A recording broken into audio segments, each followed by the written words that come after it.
శ్రీ విష్ణు రూపాయ నమశివాయ. తిరుమలలో వరాహస్వామి దర్శనం చేసుకోకుండా నా దర్శనం చేసుకుంటే అది ఫలించదు అని వెంకటేశ్వర స్వామి స్వయంగా చెప్పారు.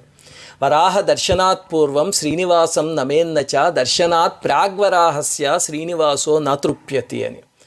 అలాంటప్పుడు జనం కొన్ని సందేహాలు అడుగుతున్నారు. మొట్టమొదటిది, నేను వరాహస్వామి ఆలయానికి వెళ్తే అది మూసేసి ఉందండి, అప్పుడు ఏమి చెయ్యాలి అని. ఆ పైన బయట స్వామి బొమ్మ ఉంది కదా, అది చూసి నమస్కారం చేసుకుని అప్పుడు వెంకటేశ్వర స్వామి దర్శనానికి వెళ్ళండి. లేదండి, నేను క్యూ లైన్లోకి వెళ్ళాక నాకు గుర్తొచ్చింది, అప్పుడు ఏమి చెయ్యాలి? ఏమీ లేదు. సరిగ్గా మీరు ఆనంద నిలయంలో బంగారు గోపురం ఉన్న వాకిల్లోకి వెళుతూ ఉంటే ఎడం పక్క స్తంభం పైన వరాహస్వామి బొమ్మ చెక్కుంచారు. దీనికోసమే ఆయన్ని చూసి నమస్కారం చేసుకుని అప్పుడు వెంకటేశ్వర స్వామి దర్శనం చేసుకోండి. లేదా పూర్తిగా మర్చిపోయి తర్వాత గుర్తొస్తే కనుక దర్శనం అయిపోయాకైనా కనీసం వరాహస్వామి ఆలయానికి వెళ్ళి నమస్కారం చేసుకోండి. శ్రీమాత్రే నమః.